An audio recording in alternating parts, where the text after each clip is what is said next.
वैदिक काल से पूर्व मध्यकाल तक राजनीतिक दशा एवं दिशा, political scenario from Vedic period to pre medieval period.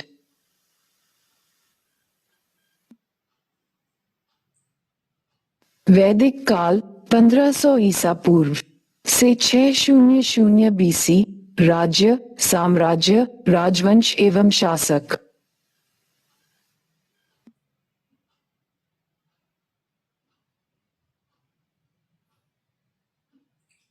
आर्य शब्द नस्लीय समूह की जगह भाषाई समूह का व्यंजक है।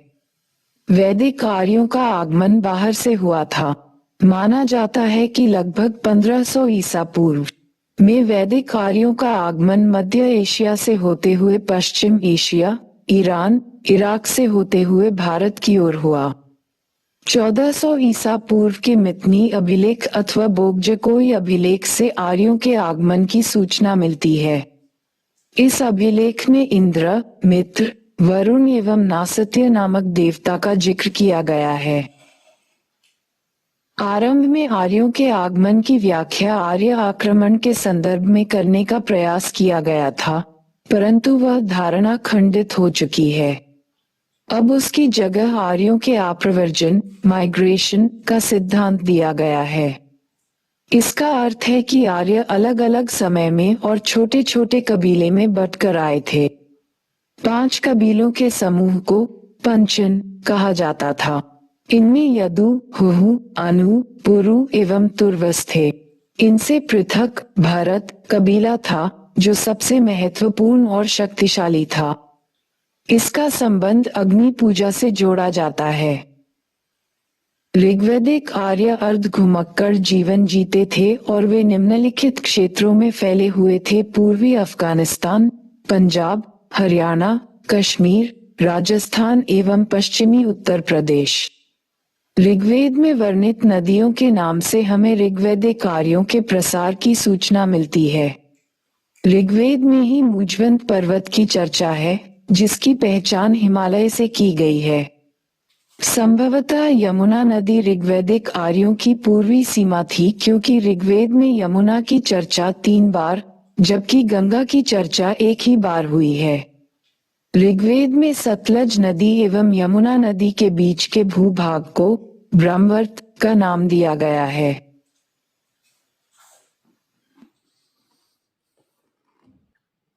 उत्तर वैदिक काल 1000 ईसा पूर्व - 600 ईसा पूर्व।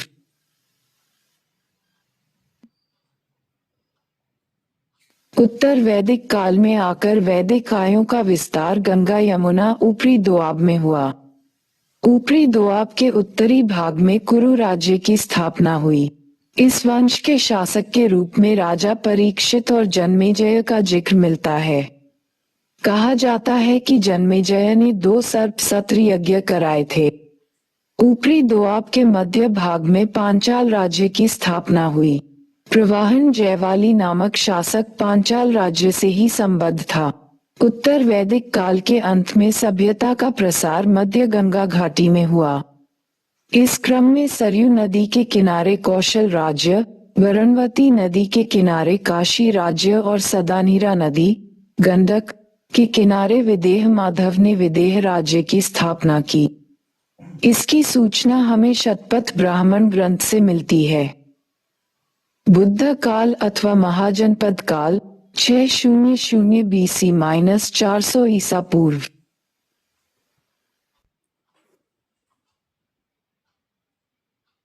छठी सदी ई पू 0 का काल गंगा घाटी में महान परिवर्तनों का काल था। यह वह काल था जब कबायली समाज राजव्यवस्था के अंतर्गत संगठित होने लगा। इस काल तक आकर बड़े बड़े राज्यों की स्थापना हुई। इन्हें महाजनपद का नाम दिया जाता है। एक बौद्ध ग्रंथ अंगुत्तर निकाय में 16 महाजनपदों का जिक्र हुआ है, जिनमें 14 राजतंत्र थे जबकि 2 गणतंत्र थे। ये निम्नलिखित हैं: ए. अवंती, आंग, अश्मक। सी. चेदी, यमुना नदी के पास। जी. गांधार। के काशी, कौशल, कुरु, Kamboj. M Magadha, Malla, Matsya. P Panchala. S Shurasena. V विजयी संघ, वत्स। इन महाजनपदों में मगध, अवधी, वत्स और कौशल सर्वाधिक शक्तिशाली थे। अगर प्रसार की दृष्टि से देखें तो उत्तर पश्चिम में कंबोज एवं गांधार, पूर्व में अंग तथा दक्षिण में अश्मक, गोदावरी नदी के निकट महाजनपद स्थित थे। लेकिन आगे मगध महाजनपद ने अपने विस्तार के क्रम में 14 महाजनपदों को अपने में समाहित कर लिया, जिसके परिणामस्वरूप आगे चलकर भारत का प्रथम साम्राज्य मगध साम्राज्य स्थापित हुआ। मगध साम्राज्य का विस्तार। मगध साम्राज्य उत्तर पश्चिम में व्यास नदी से लेकर दक्षिण में गोदावरी नदी तक फैला हुआ था। मगध साम्राज्य के विस्तार में भौतिक कारक और शासकों की भूमिका दोनों का योगदान रहा था। भौतिक कारक में हम लौह भंडार की उपलब्धता, गज सेना, मगध क्षेत्र की आर्थिक समृद्धि आदि की भूमिका को मान सकते हैं। वहीं शासकों की भूमिका को निम्नलिखित रूप में समझ सकते हैं। बिंबिसार के काल से ही राजवंश की ऐतिहासिकता स्पष्ट होती है। ये हर्यक वंश से जुड़ा हुआ था। ये लगभग 6ठी सदी ईसा पूर्व के मध्य में आया था। इसने सैनिक प्रसार पर बल दिया तथा अंग महाजनपद को जीतकर तथा कौशल राज्य से दहेज के रूप में काशी को प्राप्त कर मगध क्षेत्र का विस्तार किया था। अजातशत्रु बिंबिसार के उत्तराधिकारी अजातशत्रु ने मगध साम्राज्यवाद की परंपरा को आगे बढ़ाया। सर्वप्रथम उसने 16 वर्षों के निरंतर प्रयत्नों के पश्चात विजयी संघ को जीतकर मगध साम्राज्य में मिला लिया। फिर आगे कौशल महाजनपद के विरुद्ध भी उसे सफलता मिली तथा उसने कौशल को भी मगध साम्राज्य में मिला लिया। उदयन उसके उत्तराधिकारी उदयन ने पाटलिपुत्र की स्थापना की।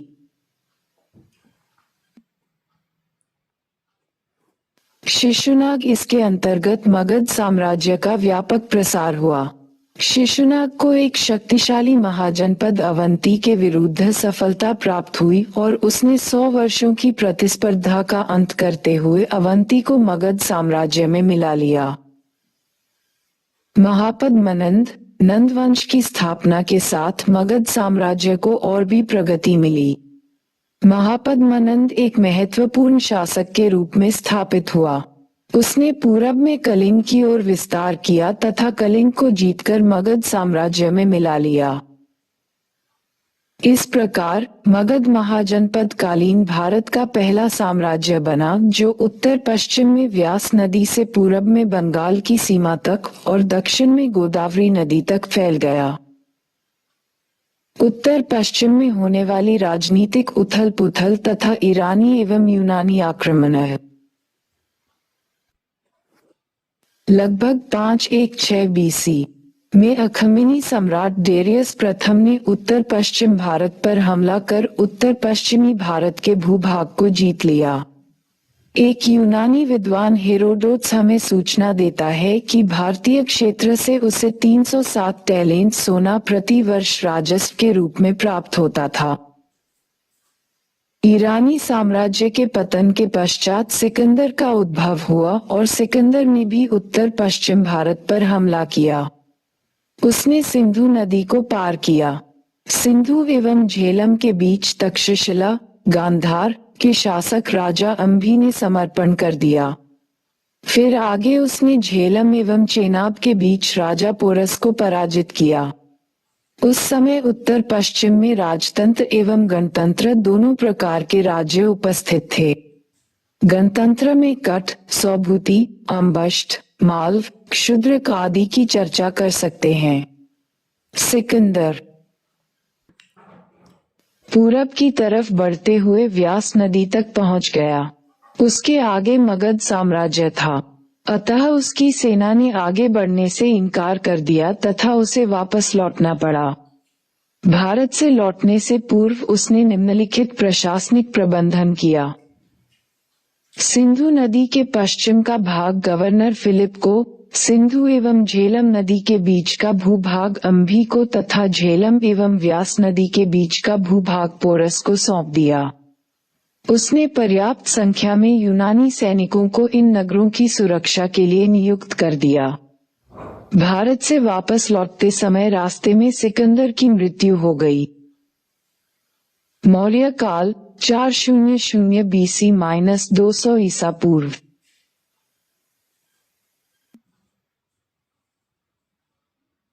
चंद्रगुप्त मौर्य 323 BC - 298 ईसा पूर्व। मौर्य वंश का संस्थापक चंद्रगुप्त मौर्य को माना जाता है। उसने एक वृहद मौर्य साम्राज्य की स्थापना की और यह कार्य उसने कई चरणों में पूरा किया। 1. प्रथम चरण में सिकंदर की अनुपस्थिति का लाभ उठाकर उसने उत्तर पश्चिम में सिंधु नदी और व्यास नदी के बीच के भूभाग को जीता। इसमें उसे अपने गुरु चाणक्य की सहायता मिली। इसकी सूचना हमें विशाखदत्त की कृति मुद्रा राक्षस से मिलती है। 2. दूसरे चरण में उसने लगभग 321 BC में मगध के शासक धनानंद का तख्ता पलटकर मगध साम्राज्य पर कब्जा कर लिया। इससे उसकी भौगोलिक सीमा दक्षिण में गोदावरी नदी तक पहुंच गई। 3. तीसरे चरण में उसने सेल्यूकस निकेटर को लगभग 305 ईपू में सिंधु नदी के किनारे पराजित किया। इसके एवज में उसे एरियाना का क्षेत्र मिला, जिसमें काबुल, कांधार, हिरात एवं बलूचिस्तान के भूभाग शामिल थे। अतः अब उत्तर पश्चिम में मौर्यों की सीमा हिंदू कुश क्षेत्र तक पहुंच गई। सेल्यूकस के साथ उसके राजनयिक संबंध स्थापित हुए तथा सेल्यूकस ने राजदूत के रूप में पाटलिपुत्र दरबार में मेगस्थनीज को भेजा। 4. इस चरण में चंद्रगुप्त मौर्य ने गोदावरी नदी से दक्षिण में कर्नाटक के ब्रह्मगिरी तक के क्षेत्र को जीता। बिंदुसार 298 BC - 273 ईसा पूर्व। चंद्रगुप्त के उत्तराधिकारी बिंदुसार ने भी पश्चिमी पड़ोसियों के साथ संपर्क बनाए रखा। ऐसा माना जाता है कि सीरिया के समकालीन शासक एटियोकस प्रथम से उसने 3 वस्तुओं की मांग की थी: अंजीर, मदिरा एवं दार्शनिक। बताया जाता है कि 2 वस्तुएं तो उसे मिल गईं, किंतु सीरियाई शासक ने दार्शनिक भेजने से इनकार कर दिया क्योंकि उसका ये कदम अपने देश की विधि व्यवस्था के विपरीत जाता। बिंदुसार के दरबार में एक सीरियाई राजदूत डायमेकस रहा था।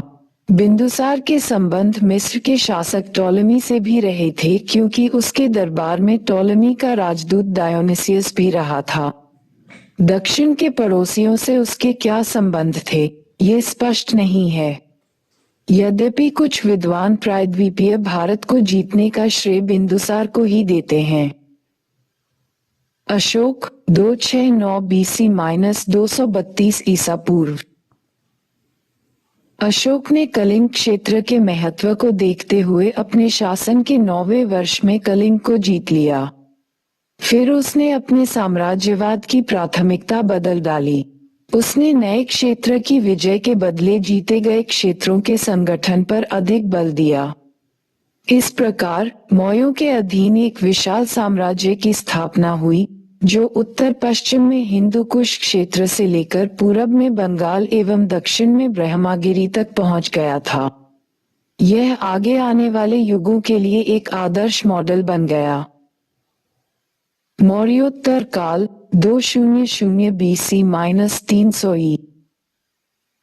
इस काल में बहुराज्यीय व्यवस्था कायम हुई, अर्थात एक मौर्य साम्राज्य की जगह अनेक राज्य अस्तित्व में आए। इन्हें हम 3 श्रेणियों में बांटकर देख सकते हैं, यथा मौर्यों के उत्तराधिकारी राज्य, विदेशी आक्रमण से स्थापित राज्य तथा राज्य निर्माण के माध्यम से स्थापित राज्य। मौर्यों के उत्तराधिकारी राज्य। 1. शुंग राज्य 185 BC -75 ईसा पूर्व। इसका संस्थापक मौर्यों का ब्राह्मण सेनापति पुष्यमित्र शुंग था, जिसने मौर्य शासक बृहद्रथ की हत्या कर शुंग वंश की स्थापना की। उसके 10 उत्तराधिकारी हुए।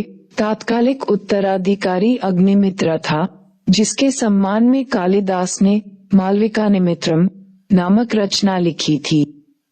इस वंश के एक शासक भागभद्र के दरबार में एक यूनानी शासक ने अपने राजदूत हेलियोडोरस को भेजा था, जिसने विदिशा नामक स्थान पर वासुदेव कृष्ण के सम्मान में एक गरुड़ ध्वज की स्थापना की थी। इस वंश का अंतिम शासक देवभूति था, जिसकी हत्या कर उसके ब्राह्मण मंत्री वासुदेव ने गद्दी पर कब्जा कर लिया। 2. कण्व राज्य। इस वंश का संस्थापक वासुदेव था। इस वंश के शासकों ने सिर्फ 45 वर्षों तक शासन किया, 30 ईपू तक। इसी अवधि में 4 शासक हुए जो नामात्र के थे। इनके नाम हैं वसुदेव, भूमिमित्र, भूमित्र, नारायण और सुशर्मन। फिर सातवाहनों ने इसे उखाड़ फेंका। विदेशी आक्रमणों के द्वारा स्थापित राज्य। मध्य एशियाई जनजातियों का उत्तर पश्चिम एवं उत्तर भारत पर निरंतर आक्रमण होता रहा था और इन आक्रमणकारियों के द्वारा नए नए राज्य स्थापित किए जाते रहे। इंडो-ग्रीक के 2 राजवंशों ने भारत में समानांतर रूप में शासन किया, डेमेट्रियस एवं यूक्रेटाइड्स। इन्होंने अपनी राजधानी क्रमशः शाकल एवं तक्षशिला को बनाया। इन राजवंशों के विषय में हमें सूचना इनके सिक्कों के माध्यम से मिलती है, क्योंकि पहली बार इन्हीं राजवंशों के द्वारा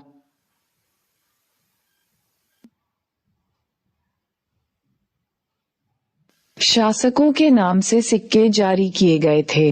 डेमेट्रियस के वंश का ही एक शासक मिनांडर था, जिसका वाद विवाद एक भारतीय संत नागसेन के साथ हुआ था और फिर उसका संग्रह हमें मिलिंद पिन्हो नामक बौद्ध ग्रंथ में मिलता है। मिनांडर का साम्राज्य झेलम से मथुरा तक विस्तृत प्रतीत होता है। उसकी राजधानी सियालकोट थी। शक राज्य। वैसे तो भारत में शकों की कई शाखाएं शासन करती रही थी, परंतु सबसे महत्वपूर्ण शाखा थी पश्चिमी शाखा। इस शाखा से संबद्ध सबसे महत्वपूर्ण शासक था रुद्रदमन। इसने सुदर्शन झील की मरम्मत कराई थी और संस्कृत का पहला बड़ा अभिलेख जूनागढ़ अभिलेख के रूप में जारी किया था। जूनागढ़ अभिलेख में उसे भ्रष्ट राज प्रतिष्ठापक कहा गया है। ऐसा प्रतीत होता है कि गुप्त सम्राट समुद्रगुप्त के समान उसने भी पराजित राजाओं के राज्य पुनः वापस कर दिए थे। पार्थियन राज्य। भारत में इस वंश का शासक गंडोफिनिस था। इसके काल में प्रथम ईसाई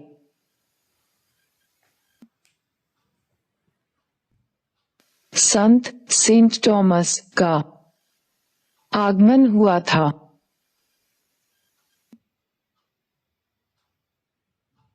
कुषाण राज्य। कुषाण यूची जनजाति से संबद्ध थे। इन्हें संगठित करने का काम प्रथम सदी में कुजुल कड़फिसेस 40 एवं विम कड़फिसेस ने किया था। विम कड़फिसेस एक शैव था। उसके सिक्कों पर शिव, त्रिशूल एवं नंदी का चित्र है। इस वंश का प्रमुख शासक कनिष्क हुआ। 78 ई में उसके सिंहासनारोहण के साथ शक संवत का प्रारंभ माना जाता है। कनिष्क की 2 राजधानियां थीं, पुरुषपुर, पेशावर एवं मथुरा। उसके काल में ही कश्मीर के कुंडलवन में चौथी बौद्ध संगीति हुई। फिर उसी सम्मेलन में महायान बौद्ध पंथ एक पृथक शाखा के रूप में विकसित हुआ। फिर पश्चिम एशिया और मध्य एशिया में महायान बौद्ध पंथ को फैलाने का श्रेय कनिष्क को दिया जा सकता है। उसने एक विशाल साम्राज्य की स्थापना की थी, जो मध्य एशिया में खुरासान से उत्तर भारत में बनारस तक फैला हुआ था। प्रसिद्ध रेशम मार्ग के भी एक भाग पर उसका नियंत्रण था, अर्थात वह रोमन साम्राज्य और चीनी साम्राज्य के समानांतर रेशम मार्ग के संचालन में रुचि लेता था। राज्य निर्माण के माध्यम से स्थापित राज्य। सातवाहन राज्य सातवाहन शक्ति का संस्थापक सिमुक था, परंतु इस वंश का सबसे महत्वपूर्ण शासक गौतमीपुत्र शातकर्णी को माना जाता है। इसने दूसरी सदी में शासन किया था। इसके विषय में हमें सूचना इसकी माता गौतमी बलश्री के नासिक अभिलेख से मिलती है। इस वंश का अंतिम महान शासक यज्ञश्री शातकर्णी हुआ। इस वंश की स्थापना महाराष्ट्र क्षेत्र में हुई थी और फिर इसका प्रसार आंध्र एवं कर्नाटक क्षेत्र में देखने को मिलता है। तीसरी सदी में इस वंश का पतन हो गया। फिर इसके पश्चात महाराष्ट्र क्षेत्र में वाकाटक राज्य और आंध्र क्षेत्र में इक्ष्वाकु राज्य की स्थापना हुई। वाकाटक राज्य का संस्थापक विंध्य शक्ति था। उसका पुत्र प्रवरसेन भी एक शक्तिशाली शासक था तथा उसने सम्राट की उपाधि ग्रहण की थी। इसके समय वाकाटकों का साम्राज्य उत्तर के मध्य प्रांत तथा बुंदेलखंड से लेकर दक्षिण में उत्तरी हैदराबाद तक फैल गया। प्रवरसेन के पश्चात उसका साम्राज्य दो भागों में विभक्त हो गया। एक भाग उसके पुत्र गौतमीपुत्र की अध्यक्षता में नागपुर में स्थापित हुआ, तो दूसरा सर्वसेन एवं उसके उत्तराधिकारियों के अधीन बरार के वत्सगुल्मा में। नागपुर केंद्र के एक शासक रुद्रसेन द्वितीय का ही विवाह गुप्त सम्राट चंद्रगुप्त द्वितीय की पुत्री प्रभावती गुप्त से हुआ था। कलिंग राज्य कलिंग के शासक खारवेल का अभिलेख हाथी गुम्फा से मिला है। यह उदयगिरी की पहाड़ियों में स्थित है जो भुवनेश्वर के निकट है। खारवेल को कलिंग का महान शासक माना जाता है तथा उसकी अनेक सैन्य एवं सांस्कृतिक उपलब्धियां बताई जाती हैं, परंतु इन्हें जानने का एकमात्र स्रोत हाथी गुम्फा अभिलेख है। इसी से हमें ज्ञात होता है कि चेदी वंश का संस्थापक महामेघवाहन नामक व्यक्ति था तथा खारवेल इस वंश का महानतम शासक था, 24 वर्ष की आयु में तथा 24 ईसा पूर्व में वह सिंहासन पर बैठा। चोल चेर पांड्य राज्य सुदूर दक्षिण में। इस काल में चोल चेर और पांड्य राज्यों की सूचना मिलती है।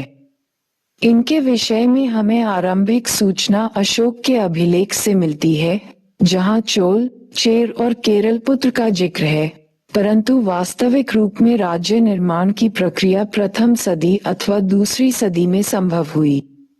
चूंकि इनके विषय में हमें सूचना आरंभिक तमिल साहित्य से मिलती है, जिसे संगम साहित्य का नाम दिया जाता है, इसलिए इन्हें संगम राज्य भी कहा जाता है।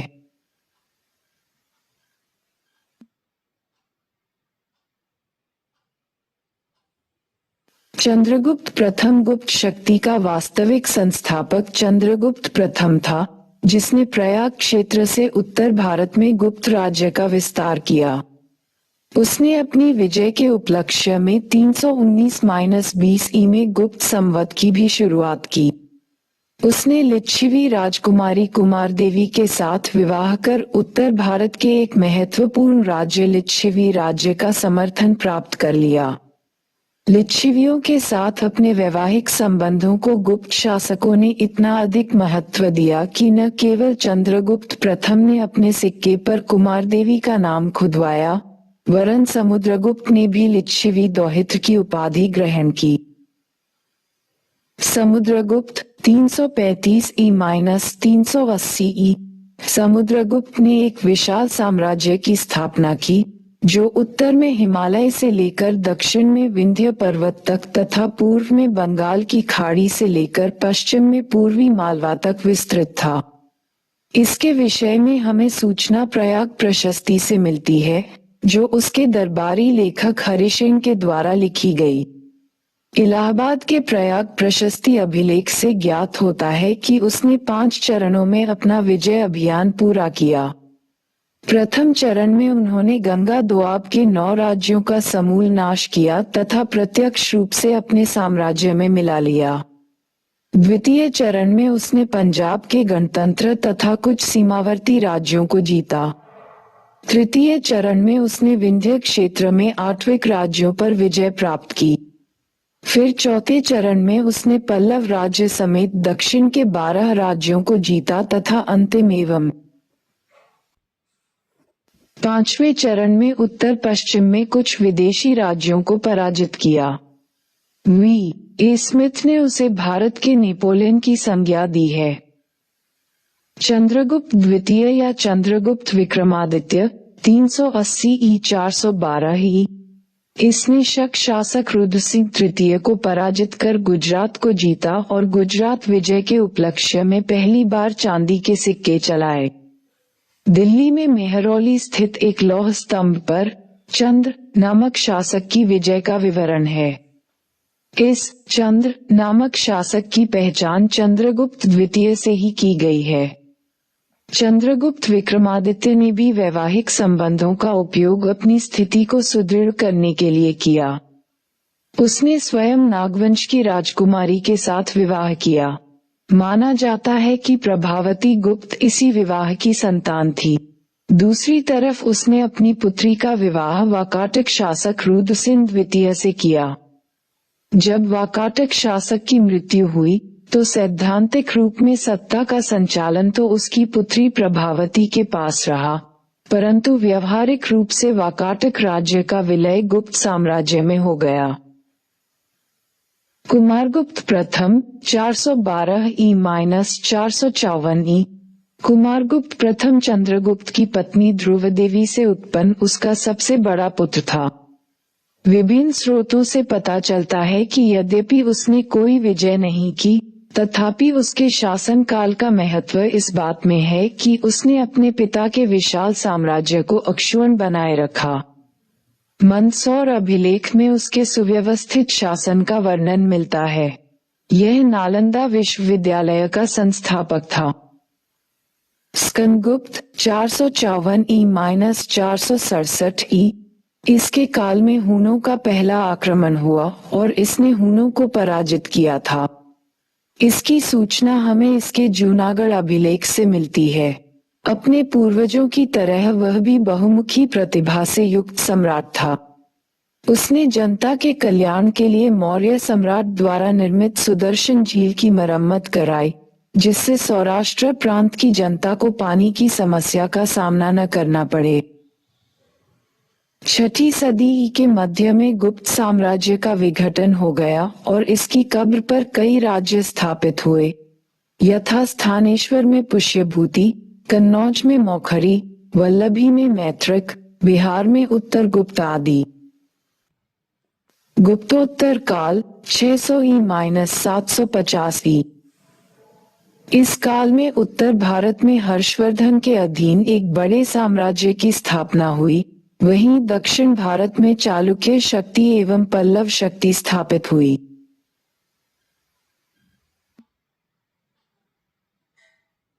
उत्तर भारत में पुष्यभूति वंश के शासक के रूप में अपने भाई राज्यवर्धन की मृत्यु के पश्चात हर्षवर्धन 606 ई-647 ई का उद्भव हुआ।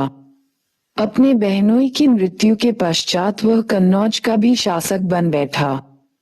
इस कारण उसकी शक्ति काफी बढ़ गई और उसने उत्तर भारत में एक बड़े साम्राज्य की स्थापना की। आरंभ में उसकी बंगाल में गौड़ प्रदेश के शासक शशांक के साथ प्रतिस्पर्धा हुई। शशांक की मृत्यु के पश्चात ही वह गौड़ क्षेत्र पर कब्जा कर सका, परंतु वह दक्षिण भारत की ओर नहीं जा सका क्योंकि वह चालुक्य शासक पुलकेशिन द्वितीय के हाथों पराजित हो गया। दक्षिण भारत में महाराष्ट्र क्षेत्र में चालुक्य शक्ति तथा दक्षिणी आंध्र एवं उत्तरी तमिलनाडु में पल्लव शक्ति की स्थापना हुई। चालुक्य वंश का संस्थापक पुलकेशिन प्रथम था, परंतु इस वंश का महान शासक पुलकेशिन द्वितीय रहा था। वहीं पल्लव शक्ति का संस्थापक सिंहविष्णु था और इस वंश के महान शासक महेंद्रवर्मन प्रथम, नरसिंहवर्मन प्रथम तथा नरसिंहवर्मन द्वितीय अथवा राज सिंह थे। नरसिंहवर्मन प्रथम ने पुलकेशिन द्वितीय को हराने के पश्चात उसकी राजधानी बादामी पर कब्जा कर लिया तथा इसके उपलक्ष्य में उसने वातापीकोंड की उपाधि धारण की। चूंकि दक्षिण में उपजाऊ क्षेत्र कम था, इसलिए कृष्णा तुंगभद्रा दोआब क्षेत्र पर नियंत्रण के लिए दो राज्यों के बीच निरंतर संघर्ष होता रहा। इसी क्रम में पुलकेशिन द्वितीय ने पल्लव शासक महेंद्रवर्मन को पराजित कर उससे वेंगी का क्षेत्र छीन लिया था, परंतु पल्लव शासक नरसिंहवर्मन प्रथम ने इसका बदला लेते हुए पुलकेशिन द्वितीय को पराजित कर मार डाला और उसकी राजधानी पर कब्जा कर लिया। फिर उसने महामल की उपाधि ली। इसी के नाम पर महाबलीपुरम नाम पड़ा है। अंत में संघर्ष करते हुए दोनों राजवंशों का पतन हो गया। पूर्व मध्यकाल 750 ई-1200 ई।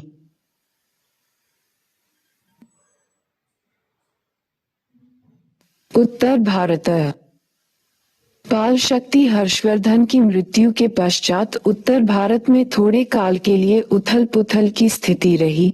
फिर पूरब में पाल शक्ति की स्थापना हुई। इस शक्ति का संस्थापक गोपाल था और इस वंश के महत्वपूर्ण शासक धर्मपाल एवं देवपाल हुए थे। इस वंश के द्वारा बौद्ध धर्म को संरक्षण दिया गया तथा धर्मपाल के अधीन ओदंतपुरी, विक्रमशिला तथा सोमपुरा जैसे महत्वपूर्ण विश्वविद्यालयों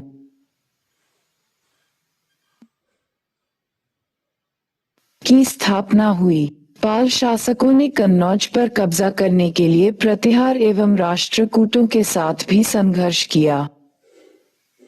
प्रतिहार शक्ति का संस्थापक नागभट्ट प्रथम था। फिर इस वंश का महत्वपूर्ण शासक वत्सराज, नागभट्ट द्वितीय और मिहिर भोज था। यह एक शक्तिशाली राजवंश था। इसने पालों और राष्ट्रकूटों के साथ संघर्ष कर कन्नौज पर अपना नियंत्रण बनाए रखा। राजपूत राज्य निरंतर संघर्ष के कारण पाल और प्रतिहार दोनों शक्तियों का पतन हो गया और उनकी कब्र पर छोटे छोटे राज्य स्थापित हुए। इन्हें राजपूत राज्य का नाम दिया जाता है और इस काल को राजपूत काल कहा जाता है। ये राज्य इस प्रकार थे।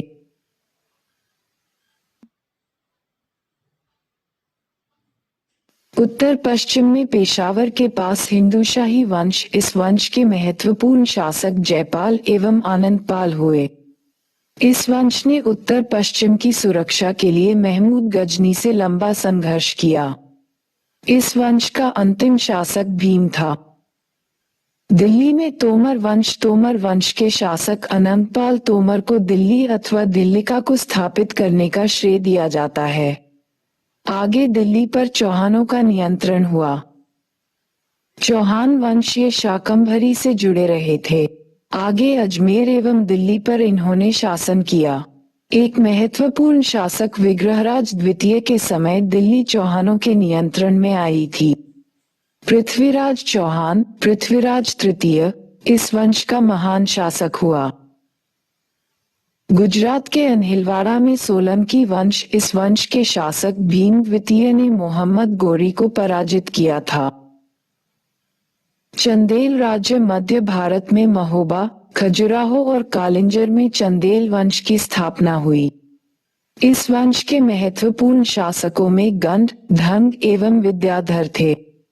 इस वंश के शासकों ने महमूद गजनी के विरुद्ध राजपूत राज्यों के गठबंधन का नेतृत्व किया था। गहरवाल वंश प्रतिहार शक्ति के पतन के पश्चात कन्नौज में गहरवाल स्थापित हुए। गहरवाल शासकों में चंद्रदेव, मदनपाल, जयचंद आदि महत्वपूर्ण थे। इस वंश का संस्थापक गोविंद चंद था। परमार वंश, इस वंश का संस्थापक सेक द्वितीय था। इस वंश का एक महान शासक भोज परमार था, जो साहित्य एवं कला का बड़ा संरक्षक था। दक्षिण भारत। महाराष्ट्र क्षेत्र, इस क्षेत्र में 8वीं सदी के मध्य में राष्ट्रकूट शक्ति की स्थापना हुई। इस वंश का संस्थापक दंतेदुर्ग था। उसने अंतिम चालुक्य शासक कीर्तिवर्मन द्वितीय को निष्कासित कर अपने को स्थापित किया।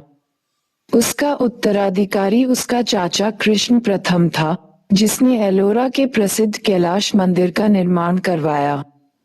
इस वंश में अनेक शक्तिशाली शासक हुए, जैसे ध्रुव, गोविंद द्वितीय, इंद्र तृतीय, कृष्ण तृतीय। इन शासकों ने दक्षिण में भी विस्तार किया और उत्तर में कन्नौज पर हमला कर पाल और प्रतिहार राज्यों के साथ त्रिदलीय संघर्ष में शामिल हुए। इस वंश के अंतिम शासक करक द्वितीय को गद्दी से हटाकर उसके सेनापति तैल्प द्वितीय ने अपने राजवंश की स्थापना कर दी। चूंकि ये अपनी वंश परंपरा पुराने चालुक्यों से जोड़ते थे, इसलिए ये उत्तरवर्ती चालुक्य कहलाए। जहां पुराने चालुक्यों की राजधानी बादामी रही थी, वहीं इनकी राजधानी कल्याणी हो गई। इस वंश के महत्वपूर्ण शासकों में सोमेश्वर, सत्याश्र, विक्रमादित्य पंचम आदि थे। सुदूर दक्षिण। चोल शक्ति का संस्थापक विजयालय 850 ई-875 ई था। इसका उत्तराधिकारी आदित्य प्रथम हुआ, जिसने अंतिम पल्लव शासक अपराजित को गद्दी से निष्कासित कर अपने राज्य का विस्तार किया। उसका उत्तराधिकारी परांतक प्रथम हुआ। यद्यपि इसने पांड्य शासक को पराजित किया था, परंतु स्वयं राष्ट्रकूट शासक कृष्ण तृतीय के हाथों तक कोलम के युद्ध में हार गया और अपना आधा भूभाग गंवा बैठा। चोल शक्ति एक बार फिर राजाराज प्रथम 985 ई-1014 ई के अंतर्गत पुनर्जीवित हुई। राजाराज ने अपने सभी पड़ोसियों को पराजित किया तथा उत्तरी श्रीलंका को भी जीत लिया। उसने उत्तरी श्रीलंका का नाम मुंगमाडिचोलपुरम रखा, क्योंकि उसकी उपाधि थी मुंगमाडिचोल। उसके उत्तराधिकारी राजेंद्र प्रथम ने उसके विस्तार की नीति को जारी रखा। उसने अपने सभी पड़ोसियों को पराजित किया, फिर उसने संपूर्ण श्रीलंका को जीत लिया। उसने उत्तर का अभियान कर बंगाल की विजय की तथा अपनी विजय के उपलक्ष्य में गंगईकोंडचोलपुरम नामक मंदिर का निर्माण करवाया। फिर उसने दक्षिण पूर्व एशिया के एक शक्तिशाली साम्राज्य श्री विजय अथवा शैलेंद्र साम्राज्य के विरुद्ध सफलतापूर्वक नौसैनिक अभियान किया। चोलों के अधीन नौसेना ने हिंद महासागर से बंगाल की खाड़ी तक अपनी धाक जमा दी। परंतु 13वीं सदी के मध्य तक उत्तरवर्ती चालुक्य साम्राज्य और चोल साम्राज्य दोनों विघटित हो गए और उनकी कब्र पर निम्नलिखित राज्य स्थापित हुए। 1. देवगिरी में यादव राज्य। 2. वारंगल में काकतीय राज्य। 3. द्वारसमुद्र में होयसल राज्य। 4. मदुरई में पांड्य राज्य। वैदिक काल से पूर्व मध्यकाल तक प्रशासन के क्षेत्र में परिवर्तन, changes in administration from Vedic period to pre medieval period.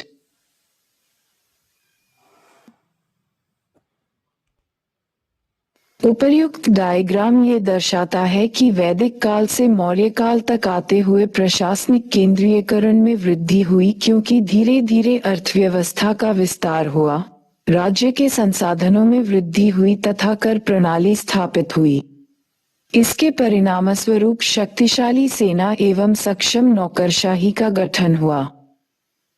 परंतु मौर्य काल से पूर्व मध्यकाल तक आते हुए भूमि अनुदान के कारण प्रशासनिक केंद्रीयकरण में ह्रास होता गया, अधिकारियों की संख्या कम होती गई, मध्यस्थ और बिचौलिए कम होते गए तथा राजा का सैन्य आधार भी कमजोर हुआ। इन परिवर्तनों की पहचान भारतीय सामंतवाद के उद्भव के रूप में की जाती है। इन परिवर्तनों को निम्नलिखित कालों में बांटकर देखा जा सकता है।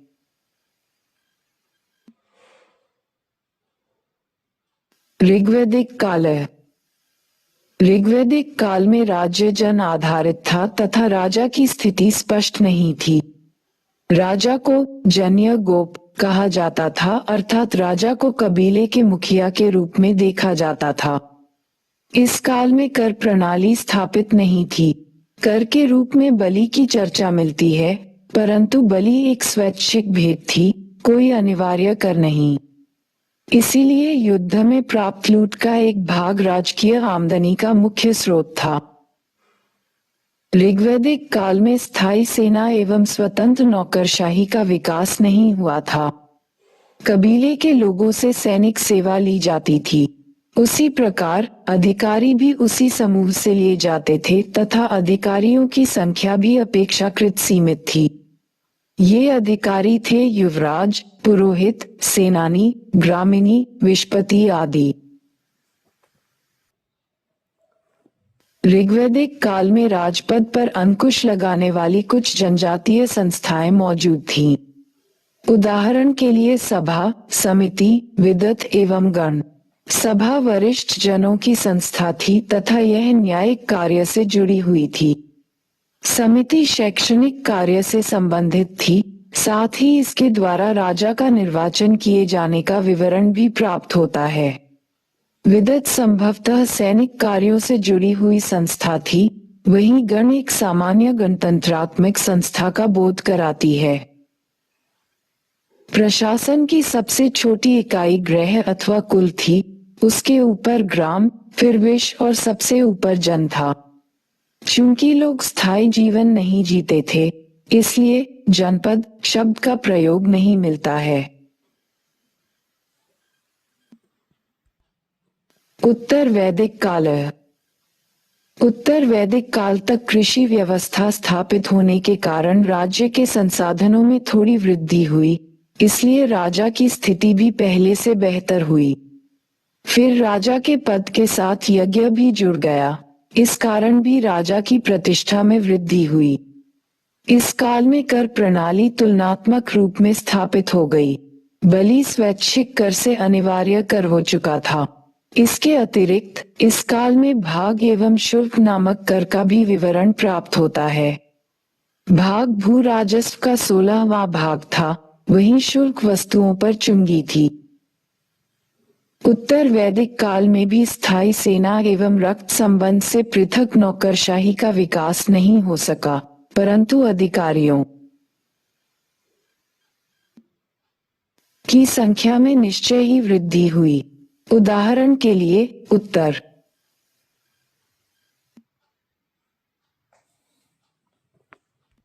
वैदिक ग्रंथ से 12 रालनों का जिक्र मिलता है। प्रशासन की सबसे बड़ी इकाई के रूप में जनपद स्थापित हुआ। इस काल तक अकार जनजातीय संस्थाओं की शक्ति को धक्का लगा। विदत एवं गण लुप्त हो गई, जबकि सभा एवं समिति ने अपने पहले की शक्ति तथा महत्व को खो दिया। बुद्ध काल। इस काल में कृषि अर्थव्यवस्था के प्रसार एवं द्वितीय नगरीकरण के आरंभ होने के कारण राज्य के संसाधनों में वृद्धि हुई। अतः कर प्रणाली पूरी तरह स्थापित हुई। इस काल में हमें रज्जुग्राहक नामक अधिकारी का जिक्र मिलता है, जो दर्शाता है कि अब भूमि माप के पश्चात भूराजस्व का निर्धारण होने लगा था।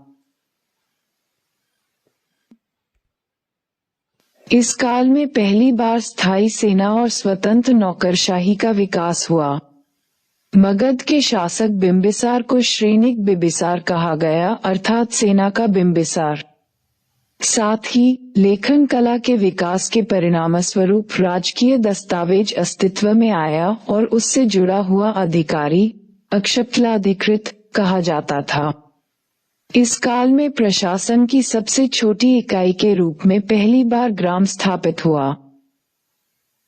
मौर्य काल। प्रशासन के शीर्ष पर राजा था। मौर्य शासकों ने देवानाम्पिय की उपाधि ग्रहण की। मौर्यों के अंतर्गत राज्य के पास अपार संसाधन तथा एक अखिल भारतीय साम्राज्य का विकास हुआ।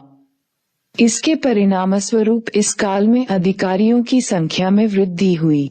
एक मजबूत सैन्य व्यवस्था स्थापित हुई तथा प्रशासनिक केंद्रीयकरण को प्रोत्साहन मिला। इस काल में राज्य का एक लोक कल्याणकारी रूप भी उभरता है। कौटिल्य के अर्थशास्त्र, मेगस्थनीज की इंडिका एवं अशोक के अभिलेखों से मौर्यकालीन प्रशासन का जिक्र मिलता है। कौटिल्य के अर्थशास्त्र में केंद्रीय प्रशासन में 18 तीर्थ अथवा महामात्र एवं 27 अध्यक्षों का जिक्र किया गया है। ये अध्यक्ष विभिन्न विभागों के प्रधान होते थे। साम्राज्य का विभाजन प्रांतों में होता था। इस काल में 4 प्रांतों की सूचना मिलती है। प्रांत का प्रधान कुमार अथवा आर्यपुत्र नामक अधिकारी होता था। नाम से ज्ञात होता है कि संभवतः वे राजकीय परिवार से संबद्ध थे। उनके कायों में सहायता एवं मंत्रणा के लिए एक मंत्र परिषद होती थी, परंतु इस मंत्र परिषद को अधिक विवेकाधीन शक्तियां प्राप्त थीं। उदाहरण के लिए वह कुछ महत्वपूर्ण बातों की सूचना कुमार को दिए बिना सीधे राजा तक प्रेषित कर सकती थी। प्रांत का विभाजन जिलों में होता था। जिलाधिकारी के रूप में हमें युक्त, रज्जुक एवं प्रादेशिक नामक अधिकारियों की सूचना प्राप्त होती है। इन अधिकारियों की नियुक्ति केंद्र द्वारा होती थी। प्रादेशिक शीर्षस्थ अधिकारी होता था तथा सामान्य प्रशासन से संबंधित होता था। प्रादेशिक का काम अपने जिले में गांवों तथा नगरों में होने वाली आय की देखरेख करना तथा कानून व्यवस्था का निरीक्षण भी था। रज्जुक नामक अधिकारी विशेष रूप से न्यायिक कार्यों से जुड़ा था तथा राजस्व प्रशासन का कार्य भी करता था। युक्त सचिव और लिपिक का कार्य करता था तथा वे राजकीय कर को वसूलने वाले विभाग से संबद्ध थे तथा रज्जुक के अधीन कार्य करते थे। जिले से नीचे प्रशासन की एक इकाई के रूप में गांवों का एक समूह स्थापित था। इस पर गोप एवं स्थानिक नामक अधिकारियों की नियुक्ति की जाती थी। गोप नामक अधिकारी सामान्य प्रशासन के साथ साथ जनगणना से भी संबद्ध था। वहीं स्थानिक का मुख्य कार्य करों, भू राजस्व की वसूली था। प्रशासन की सबसे छोटी इकाई ग्राम थी तथा गांव का मुखिया ग्रामिक कहलाता था। मेगस्थनीज की इंडिका में नगर प्रशासन की चर्चा की गई है, जिसमें एग्रोनोमी नामक अधिकारी को मार्ग निर्माण से संबंधित तथा नगर कमिश्नर को एरिस्टोनोमी कहा गया है। मौर्योत्तर काल 200 BC -300 ई। विशेषताएं 1. शक, कुषाण एवं सातवाहन शासकों ने भारतीय राज्यों को पराजित किया, परंतु उन्हें विस्थापित न करके उन्हें अधीनस्थ शासक के रूप में बने रहने दिया। इस तरह राज्य के अधीन राज्य की स्थिति उत्पन्न हुई। इसका निम्नलिखित परिणाम सामने आया। राजकीय उपाधि में अंतर आ गया और अधीनस्थ शासकों से अपने आप को पृथक करने के लिए बड़े शासकों ने भारी भरकम उपाधियां लेनी प्रारंभ कर दी। कुषाण शासकों द्वारा धारण की जाने वाली प्रभावशाली उपाधियां जैसे महेश्वर, सर्वलोकेश्वर, शाहानुशाही आदि इस तथ्य को प्रकट करती हैं कि उसके अधीन कई छोटे राजा थे जो उन्हें सैनिक सेवा प्रदान करते थे। उपर्युक्त व्यवस्था की वजह से राज्य के अधीन ही अनेक स्वायत्तता प्राप्त इकाइयों का उदय हुआ, जो प्रकारांतर से सामंती व्यवस्था का आधार बन गया। कौटिल्य के अर्थशास्त्र में इस प्रकार की विजय को धर्म विजय का नाम दिया गया है। 2. मौर्योत्तर काल में विकेंद्रीकरण की प्रवृत्तियों पर नियंत्रण रखने के लिए राजतंत्र में दैवीय तत्वों को समाविष्ट करने की प्रवृत्ति अपनाई गई। अब राजाओं की तुलना देवताओं से की जाने लगी। उदाहरण के लिए सातवाहन शासकों ने अपनी तुलना देवताओं से की तथा कुषाणों ने देवपुत्र की उपाधि धारण की। इसके साथ कुषाण शासकों ने मंदिर में भी अपनी मूर्ति स्थापित की। उदाहरण के लिए मथुरा के माट नामक स्थान पर निर्मित मंदिर। 3. सातवाहन शासकों ने पहली बार प्रथम सदी में भूमि अनुदान आरंभ किया, परंतु ये अनुदान धार्मिक अनुदान थे जो ब्राह्मण अथवा बौद्ध भिक्षुओं को दिए जाते थे। उन्हें केवल राजस्व का अधिकार था, प्रशासन का अधिकार नहीं। भूमि अनुदान को प्रेरित करने वाले कई कारक थे। प्रथम, भूमि अनुदान के माध्यम से दूरस्थ क्षेत्र में कृषि का प्रसार संभव था क्योंकि अनुदान में दी गई भूमि का एक भाग गैर आबाद भूमि का होता था। फिर भूमि अनुदान के माध्यम से राजा ने अपनी शक्ति एवं प्रभाव का विस्तार करना चाहा। इसके माध्यम से जनजातीय क्षेत्र में आर्य संस्कृति का भी प्रसार संभव हुआ। गुप्त काल 300 ई-600 ई। गुप्तकालीन प्रशासन एक संक्रमण की अवस्था को दर्शाता है।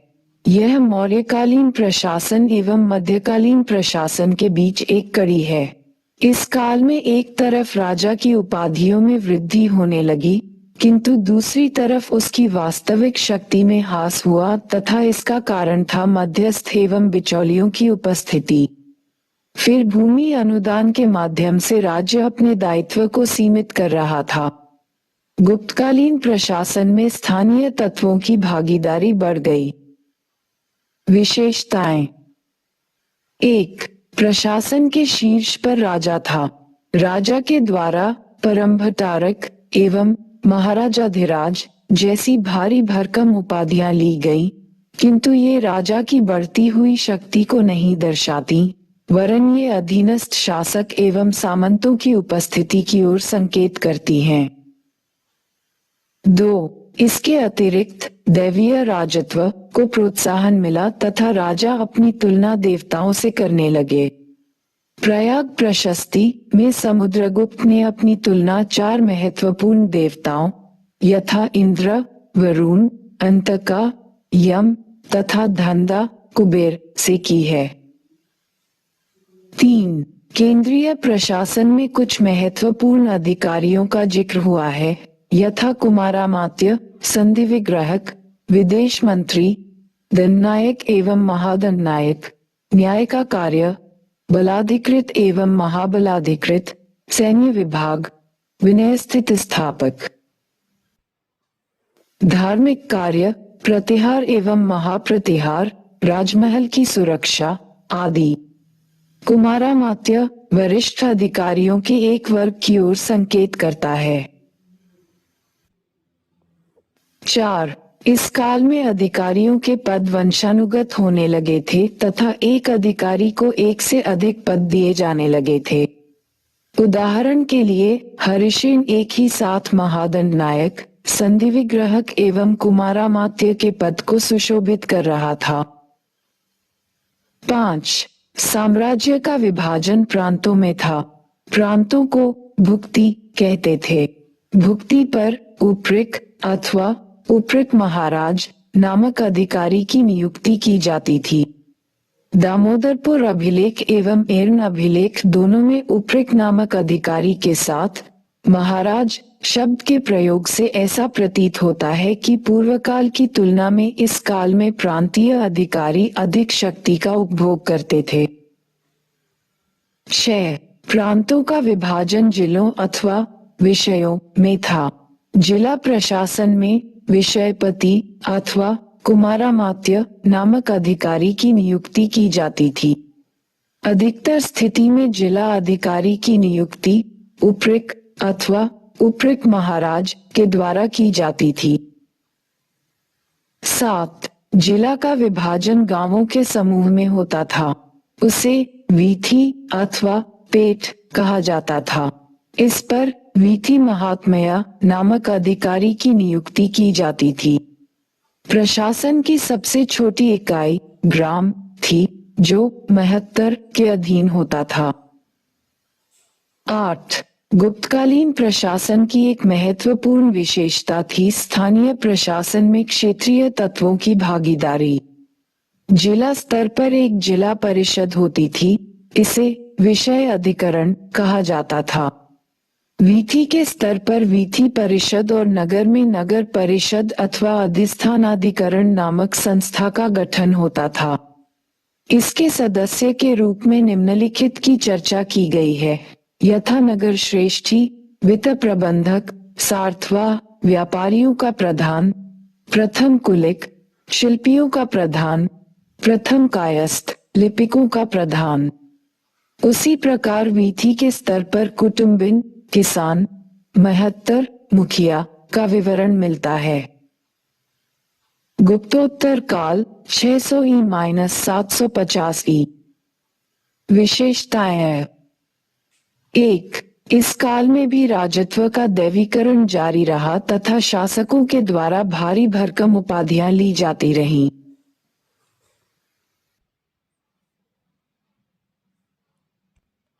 2.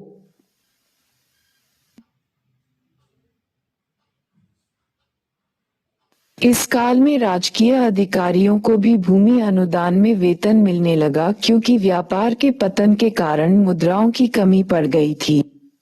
उदाहरण के लिए हर्ष के शासन में मंत्रियों और अधिकारियों को भूमि अनुदान के रूप में वेतन मिलता था, न कि नकद में।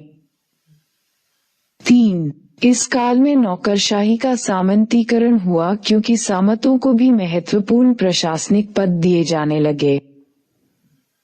पूर्व मध्यकाल 750 ई-1200 ई। विशेषताएं हैं। 1. राजत्व का दैवीकरण। 2. राजा के द्वारा भारी भरकम उपाधियां लिया जाना। 3. कुछ महत्वपूर्ण सामंतों को अधिकारी का पद मिला, वहीं अधिकारियों को भी सामंतों की उपाधि प्राप्त होने लगी। 4. इस काल में मंदिरों एवं मठों को भी बड़ी संख्या में भूमि अनुदान दिए गए।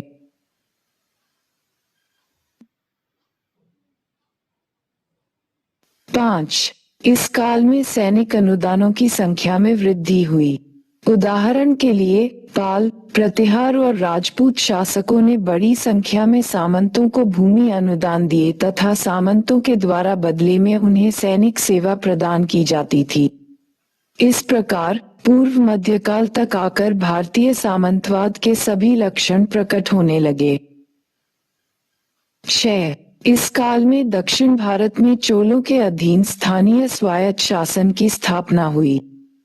इसके अंतर्गत स्थानीय प्रशासन में स्थानीय तत्वों को भागीदारी दी गई। इसकी सूचना हमें उत्तर मेरूर अभिलेख से मिलती है। इसके तहत नाडु के स्तर पर नट्टार नामक संस्था का गठन किया जाता था, जबकि गांव के स्तर पर उर एवं सभा का गठन किया